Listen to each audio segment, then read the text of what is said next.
If you clicked on this video wondering what fashion level you are, that's embarrassing. You should feel embarrassed. Like imagine an adult thinking, what fashion level am I?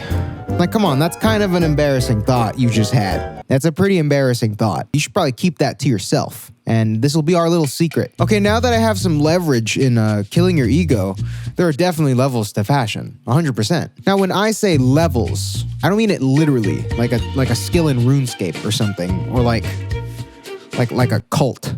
It's kind of a cult, fashion, you know? Like, you ever seen Bodhi? Like, that's most definitely a cult. Like, I don't know, man. Like, that's what that is. But the levels in fashion is a more metaphorical concept in a sense that you don't level up or level down, per se. But just like any skill, there is that sense of progress that you can see, but you can't really put your finger on what the metric is. It's unmeasurable, or at least it's too nuanced and oblique to be put into numbers and stages like traditional levels. Like take these two fits, for example. You sit there and tell me which one is better. I'll give you a couple seconds. Hey, remember when you thought about what fashion level you were? That was pretty embarrassing. Before I tell you the right answer, I want to put you on to one of the best things I've been using in fashion for about like 6 years now. It's probably had the best ROI out of anything I've ever put my effort into, as it's returned literally thousands of dollars at this point. And that's the sponsor of this video, Rakuten. So Rakuten is the largest cashback site. They're partnered with over 3,500 of the biggest brands like Nike, Adidas, Foot Locker. And right now the holidays are coming up and the cashback is actually insane. Foot Locker, 8%, Adidas, 8%, Nike, 10% cashback. And all you have to do is make an account, go to the Rakuten website, click the link portal to the shop they're partnered with, and bam, you're good. Just shop as normal. You'll get cashback sent straight to your account. I've been using it for over 6 years now, since college, before YouTube was even a thing for me. And for Nike specifically, after my 6 years of research, I know there's always a crazy cashback deal whenever it's the end of the season or it's the holidays like right now. So I just kind of instinctively check.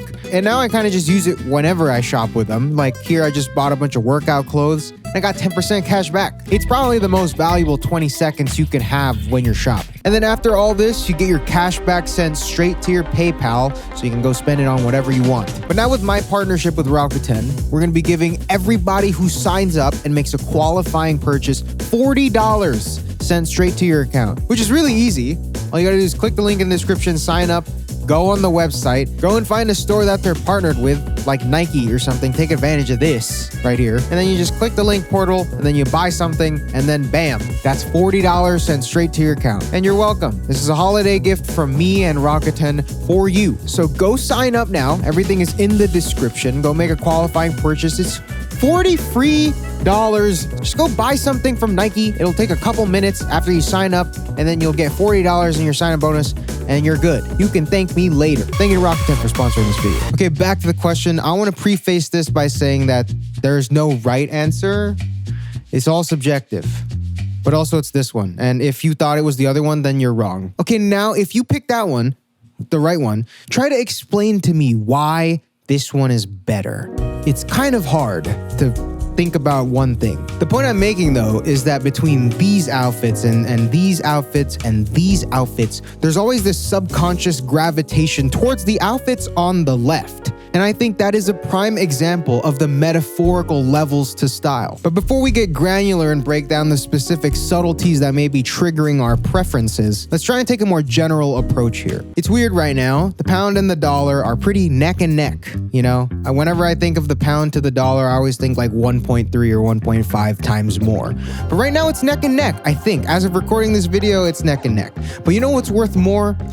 Trust. And also Bodhi. But trust, right? What is this? You know, we talk about it in friendships, relationships.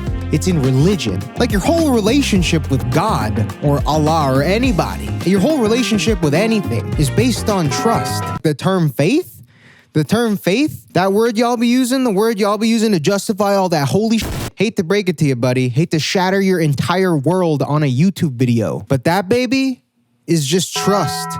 with prettier letters. It's the same energy as when we sneakily rebranded mayo to aioli, and then all of a sudden it's like, oh yeah, I could get down with this. You're being bamboozled. You like mayo. Y'all are losing your Sunday mornings to some trust, bro. Yo, I'll be right back. Really? How do I know? You're just gonna have to trust me, dog. You gotta prove it every Sunday. Also, you can't have sex before you get married, because when I'm back, that'll be a problem. Okay, yeah, I could do that, but like, what happens if I don't? You're probably gonna go to hell forever.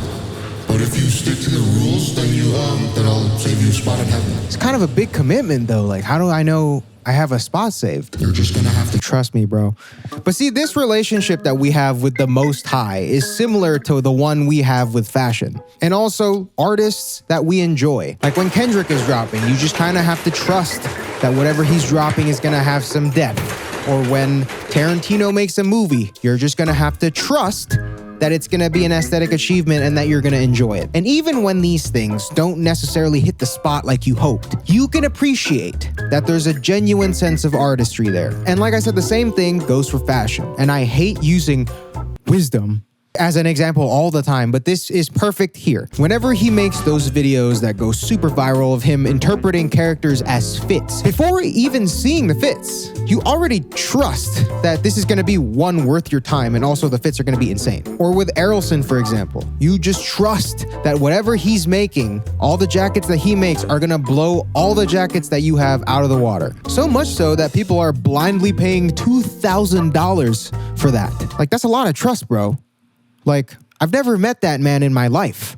I mean, it's also a lot of trust for Jesus. There's people like not having sex right now because Jesus is like, but I got you later, though. There's also just people not having sex because they can't. But this trust, right? This doesn't just come with pulling up once and getting lucky. Like, you don't just have one cool jacket idea that might be actually kind of cool, and then all of a sudden you can start selling $2,000 jackets. Now, this trust is only purchasable by exchanging the only currency more valuable than it, and that's time. And also, Bodhi. So bam, here's your secret to leveling up your fashion. Time. And obviously, I'm not talking about your screen time on Grailed, or the time you spend jaywalking through the Essence sales tabs. I'm talking about the time you take taking risk after risk after risk on creating outfits and ideas, making them all come to life, and then actually wearing them. Mirror fits don't count. Do the girls that you talk to in your head count? Exactly. You have to wear these things outside because that's the only time you actually get the experience of wearing clothes. There's no feeling like breaking through on a style that you thought you could never pull off. And hate to break it to you, none of that happens in your room. Drip cannot be experienced in a vacuum. It has to be observed. And also, if you're truly doing things for yourself, that's what everyone loves to say. I'm doing this for myself. I'm doing all these things for other people. But if you're doing things for yourself, then why are you scared of what other people have to think in the first place? Yep, that one's gonna be the one that's gonna resonate with a lot of people. But it's like, you've heard that so many times. Like, this isn't your first time hearing that. It's just a good thing to think about whenever you wanna block out the imaginary noise. But going through the motion of messing around with your style and pushing your comfort zone and then taking it outside is what truly levels you up, or whatever that means. I'm using quotes here because you're not really getting anything tangible out of it. You can't hold your levels. You can't really measure it either. I think the real value comes in what you can pull off. There's always this mistake. It's very common, especially with people that just have a lot of money to spend, where you just entirely skip the whole figuring out your style and taste part of fashion, where you have to just run through the dirt with and work with what you have and force yourself to make something cool out of nothing. That phase, the grind, the trenches, people with money like to skip that phase. They like to skip eating dirt, and they just like to skip to sorting by trending and then check out. Like, there's a specific look of someone that tries to drop a bunch of racks and skip a bunch of steps. It's almost its own aesthetic, if we're being honest. Like, this is a whole... Actually, wow, yeah, this is a whole new style, huh? Like, this is its own thing. Like, look at this. You can just see right through this. Also, PSA for everybody that looks like this. You're not fooling anybody, bro. The Balenciaga hoodie? Yeah. It's not giving you any points. Sorry. You're the fashion equivalent of the guy that's watched one McGregor fight and then you just embarrass yourself in front of the whole gym at the heavy bag. And just like the guy having the stroke at the heavy bag, complete lack of self-awareness. I'm being a little too hard, I feel, right now.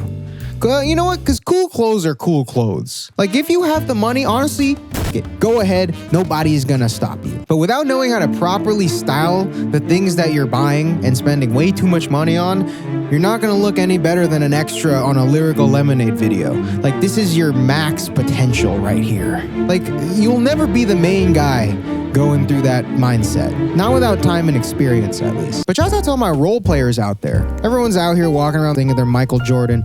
But your chunky Alexander McQueen Stan Smith sneakers, it's giving Steve Kerr. Just always that one guy that just wants to separate himself from the crowd by doing exactly what the crowd does. You're just a sheep in another herd. There's something about knowing what to do with the style opportunity that these pieces present you. Style opportunity. I feel like that term really encompasses what I'm trying to say here.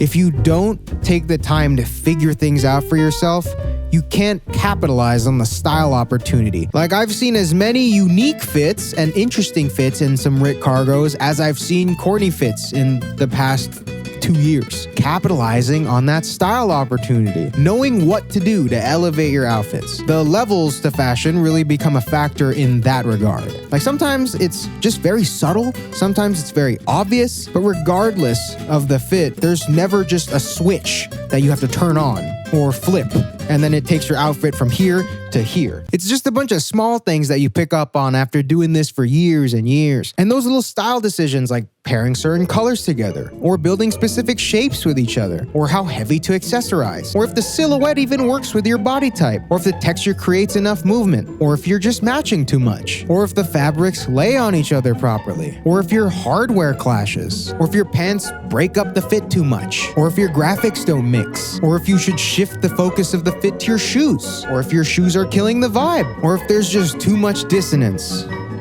or if there's just not enough dissonance, or if you need to subvert from the norm more, or if your outfit just fucking sucks, bro. Sometimes it's the last one. Sometimes your outfit just fucking sucks. And you need to know when that is. Some people don't even sit back and consider that. Like, maybe I should cuff the sleeves. Maybe I should zip it down. Like, sometimes your outfit just fucking sucks, dude. And that's fine. You're gonna have to make a couple shitty outfits before you make an omelet. I don't know what the omelet is in this regard, but you're gonna need to make a couple shitty outfits. There are so many things that you subconsciously start to consider the more that you experiment, and it's impossible to be consciously mindful of everything. The only person that can teach you intuition is yourself. So you better get started and clock in those hours if you wanna be stuck being a role player. Everyone talking about being the main character on TikTok when your style has no plot. Go get some plot. Follow me on everything. That's crazy. Shouts out all my role players out there. Even Brian Scalabrine got a ring.